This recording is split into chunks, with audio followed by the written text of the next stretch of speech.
Ladies and gentlemen, our next bout is set for one fall. It is a three-way match in the high-risk championship tournament. Your referee is Mario Scruggs. Introducing first, wearing the black and blue, fighting out of Springfield, Illinois, weighing 185 pounds, Belakis.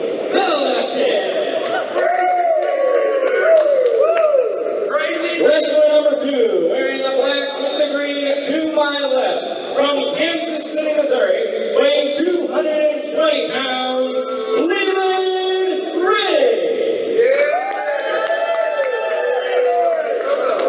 And finally, wearing the silver and black, fighting out of Toronto, Ontario, Canada, 255 pounds, the ROH champion, Unbreakable, Elgin.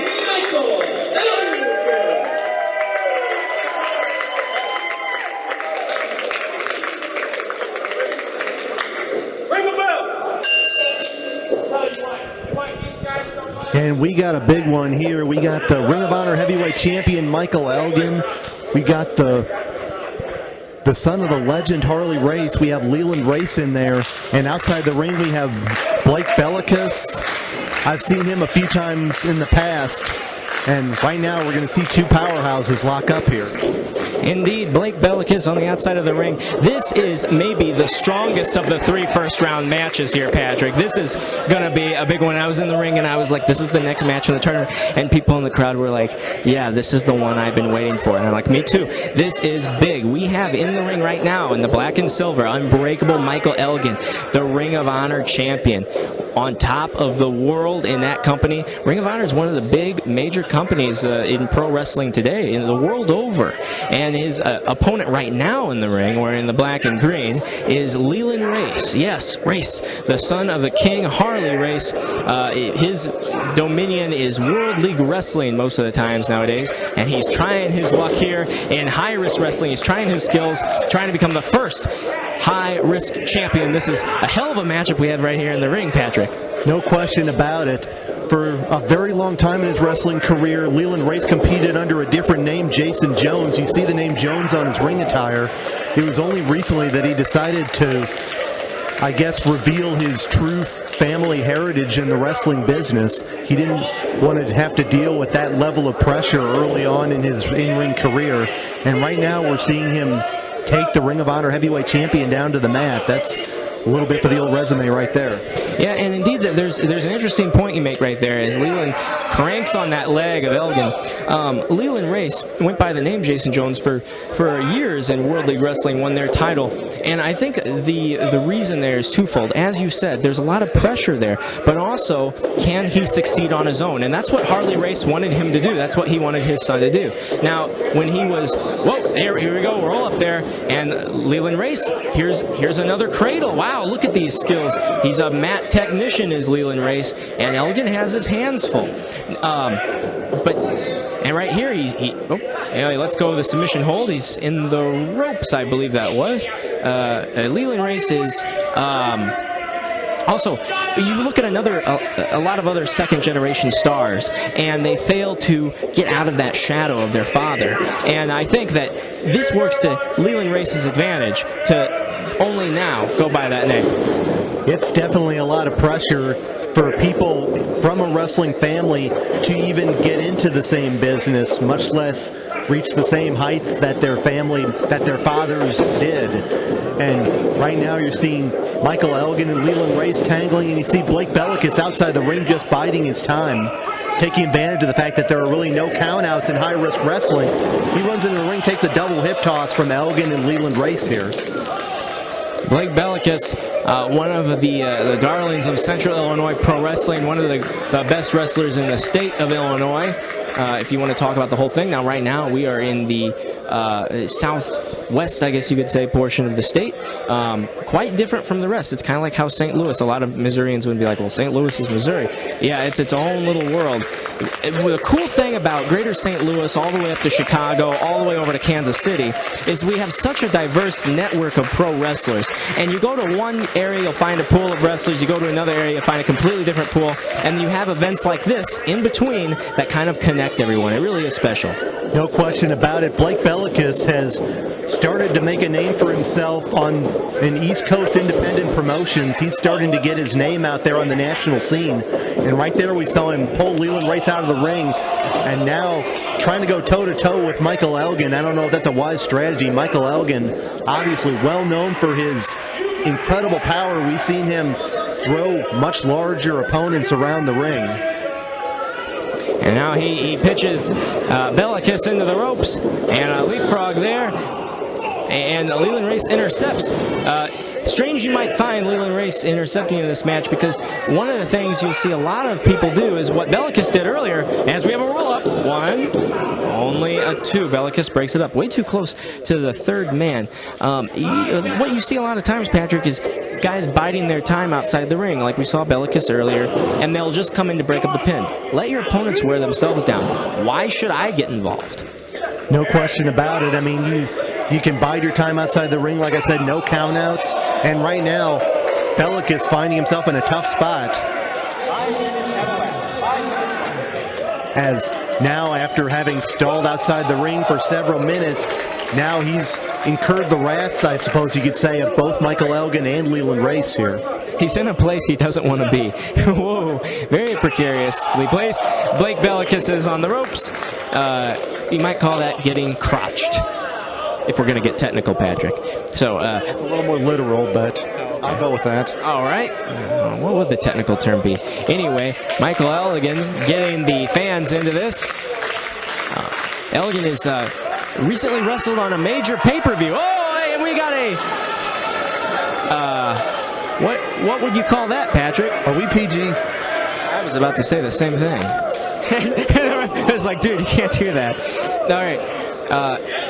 Elgin and Leland Race. And Belakis into the corner. Teaming up here. And Belakis reverses. Belakis go behind on Elgin. Whoa! Oh, wow. He got caught with that one. Big elbow. And Belakis better roll out of that ring. He's out of it. He doesn't know what to do. Elgin over the top. He misses. He missed Belakis. So this match, the winner of this match will go on to face Nick Brubaker in the final, along with one other person still to be determined. Now, right now, Belakis, big knee right there. But right now, we have one more match to go to determine the third man in this match. This is for the second spot. That final, once again, will be elimination rules, elimination three-way, but this match is one fall if you haven't figured it out already. That is correct, and we see Blake Belakis targeting the arm of Leland Race with almost a tilt-a-whirl into a shoulder breaker there. We saw him use the single-arm DDT a little earlier to do the initial damage to that arm. And with Michael Elgin outside the ring, perhaps this is Belakis' strategy that he's going to try to work on Leland Race and try to take advantage and get him down for the count. That looks to be the case. Belakis hammering away on Leland Race. You know, this may be the first time that these two have been in the same ring together. I think that these two have competed all across the country, but as you said, perhaps different circles, and this may be the first time any of these guys has been in the same ring together, if I'm not mistaken. And right there, Michael Elgin, perhaps Blake Belakis forgot about him for a moment, and that cost him. And Michael Elgin showing some rare high-flying ability with that slingshot splash. And now Michael Elgin starting to turn up the heat on Blake Belakis. And we've seen what he can do against some of the best competition in the United States. As we've said, Ring of Honor champion. And right now maneuvering for position. Belakis hanging on to the ropes. Ducking the clothesline. Caught him with the Uranagi slam. And Blake Belakis is in rough shape right now. Oh, Leland Race, look at that springboard right there off of one of his opponents right into the other. Big forearm there. And Leland Race shoots Elgin into the corner. And we've seen a lot of these Irish whips, a lot of these big forearms. This is these guys' style. Oh, a nice butterfly suplex or underhook suplex right there.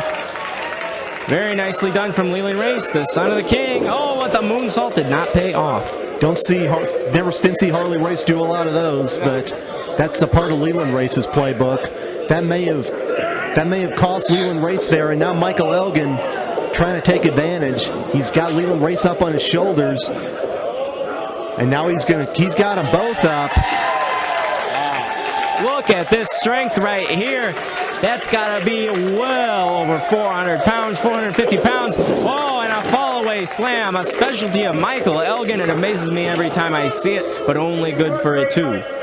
We've seen Michael Elgin throw some very large competitors around the ring, and right there he just threw 2 of them at once. He's got to be considered the favorite in this one, but just about anything can happen in this style of a match. Someone could steal a quick fall, as we saw Nick Brubaker do in the previous encounter. And right now, it looks like Michael Elgin's got the advantage over Leland Race. Blake Belakis is down on the side of the ring. Elgin perhaps setting up for that turnbuckle powerbomb, but Belakis getting back into it here. Oh, nice shots there from Belakis, but it's not as good as the enziguri from Michael Elgin. 10 minutes have elapsed, 10 minutes down. And now Elgin perhaps setting up for the kill. Leland Race breaking it up. Version of a belly-to-back suplex there. And now Belakis with the knee strike.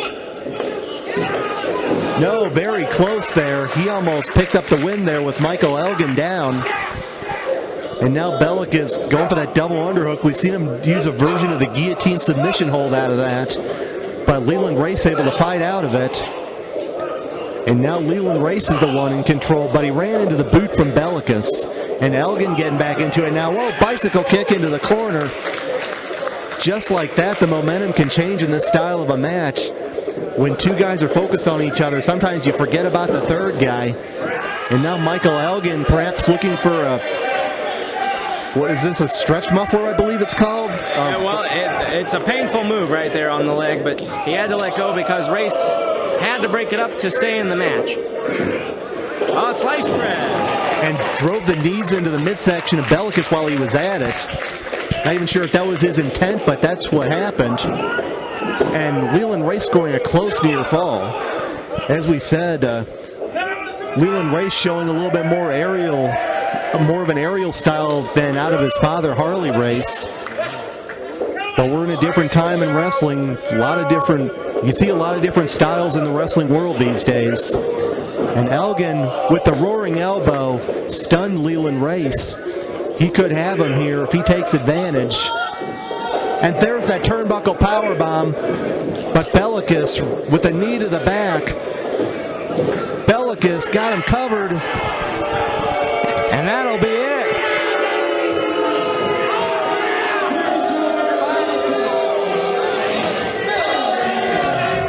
And we saw it right there. Elgin did the damage. Belakis picked up the pieces. And it'll be Blake Belakis advancing to the finals along with Nick Brubaker.